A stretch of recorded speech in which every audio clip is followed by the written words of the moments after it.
Assalamualaikum warahmatullahi wabarakatuh. Pertempuran Mohawk adalah suatu pertempuran yang terjadi pada tanggal 29 Agustus 1526 dekat dengan Mohawk, kerajaan Hongaria.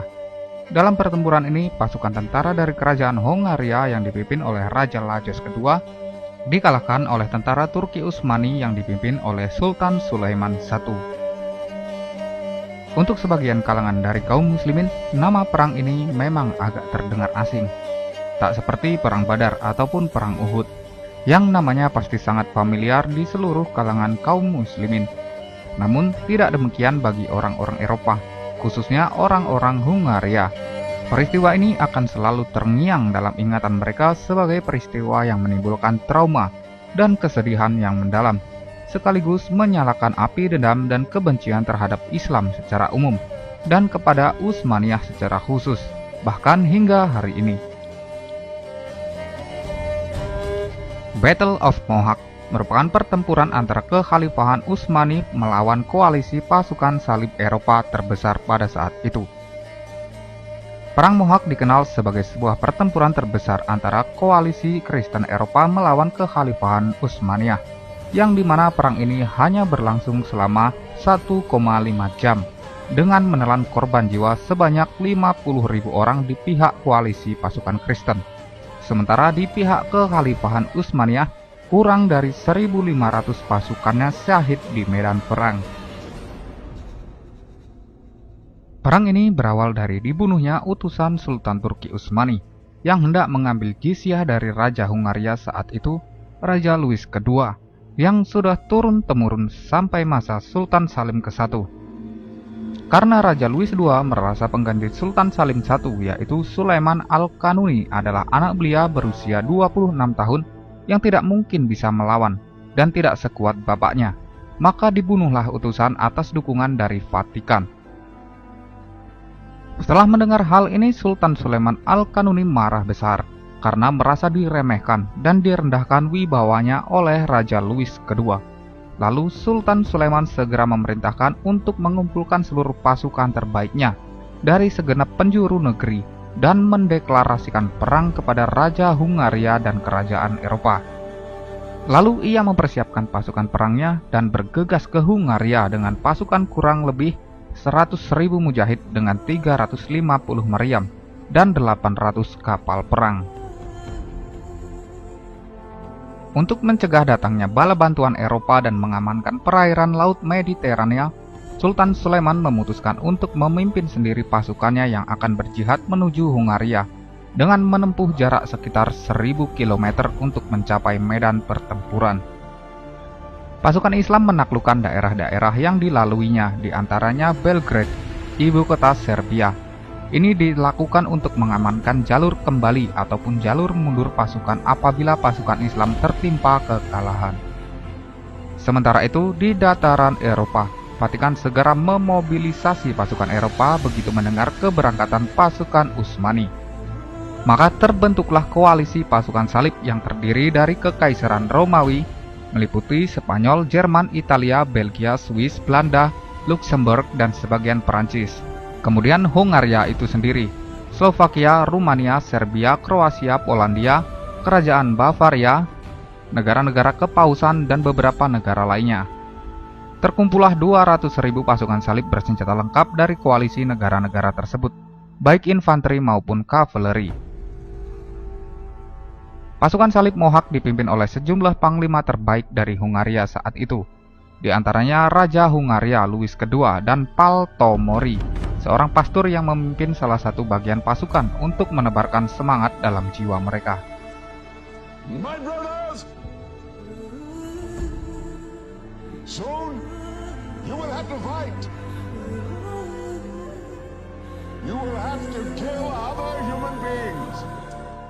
Pada sisi pasukan Islam terdiri dari tentara Turki Utsmani yang dilengkapi sejumlah meriam kuat dan diperkuat oleh satuan pasukan khusus Turki Utsmani yaitu Janissary. Dan pasukan ini dipimpin oleh panglima bagi seluruh kekuatan Islam Amirul Mukminin, Sultan Sulaiman Al-Kanuni. yang telah mengeluarkan perintah bagi seluruh pimpinan pasukan berupa penghancuran kekuatan musuh secara keseluruhan.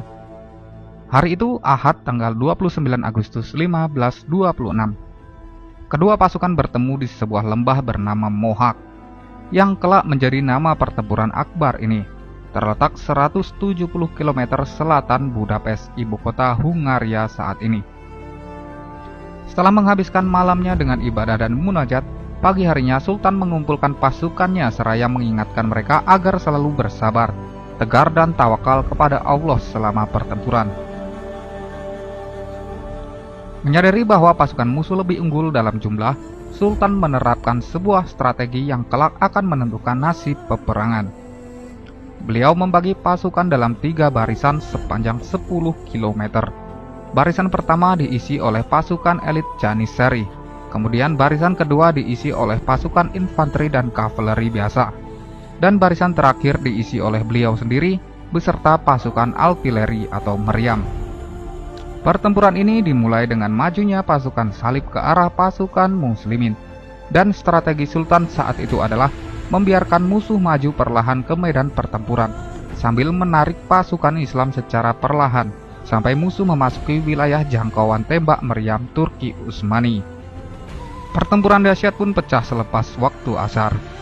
Pasukan Janissary dari barisan pertama sanggup bertahan selama 1 jam, bahkan berhasil menghabisi 20.000 prajurit musuh. Setelah berlalu 1 jam, atas instruksi Sultan, barisan pertama membelah diri menjadi 2 bagian ke kanan dan ke kiri, dan membukakan jalan bagi pasukan Eropa untuk menyerang barisan kedua pasukan Islam. Pasukan Eropa lantas mengerahkan pasukan utamanya untuk menyerbu. Melihat hal itu, barisan kedua pasukan Islam segera mundur, dengan tujuan memancing pasukan Eropa menuju pasukan meriam di barisan ketiga. Merasa sudah unggul dan mengira kemenangan berada di pihak mereka, pasukan Eropa mengejar pasukan garis kedua sampai tidak menyadari formasi perang pasukan garis ketiga yang telah menunggu mereka.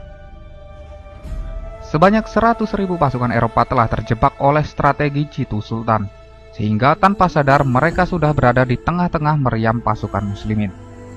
Pasukan garis ketiga telah siap dengan moncong-moncong meriam besarnya, dan letusan pertama meriam itu menyadarkan pasukan Eropa akan situasinya yang sudah terjebak. Tetapi semua sudah terlambat. Pasukan Janissary dan pasukan berkuda yang tadi dikejar oleh pasukan Eropa berbalik menghajar pasukan inti Eropa. Dentuman-dentuman meriam selanjutnya menjadi awal kematian tragis pasukan-pasukan inti Eropa. Sisa-sisa pasukan Eropa berusaha untuk mundur, namun tidak ada jalan yang terbuka bagi mereka, kecuali menuju sungai. Pasukan Eropa yang tersisa pun segera mundur menuju sungai, namun ini menjadi bencana tersendiri bagi mereka, dengan banyaknya pasukan yang mati karena berdesak-desakan dan tenggelam di sungai. Salah satunya adalah sang Raja Hungaria, Lajos II, yang mati tenggelam di sungai. Kematiannya ini menutup lembaran pertempuran besar ini. Pasukan aliansi salib Eropa benar-benar mengalami kekalahan telak, dan 70.000 pasukannya tewas. Kekalahan ini benar-benar mengguncang seluruh Eropa, sekaligus membuat mereka semakin membenci kaum muslimin. Kekalahan Eropa di perang ini membuat Eropa teracak-acak dan mengubah peta geopolitik Eropa. Bahkan kekalahan ini juga menyebabkan hancurnya kerajaan Hungaria dan membuat Hungaria terpecah hingga beberapa abad kemudian. Kekalahan ini juga dianggap oleh Hungaria sebagai kekalahan terbesar mereka. Oleh karenanya, hingga saat ini ada suatu ungkapan di antara orang-orang Hungaria yang mengatakan, kekalahan terburuk kita adalah di Mohak. Di pihak kaum muslimin, meskipun harus ditebus dengan gugurnya 1.500 orang dalam pertempuran ini, kemenangan dalam pertempuran ini benar-benar menjadi titik penting dalam penaklukan mereka di dataran Eropa. Kemenangan Utsmaniyah dalam perang ini menjadi kunci pembuka bagi penaklukan-penaklukan selanjutnya.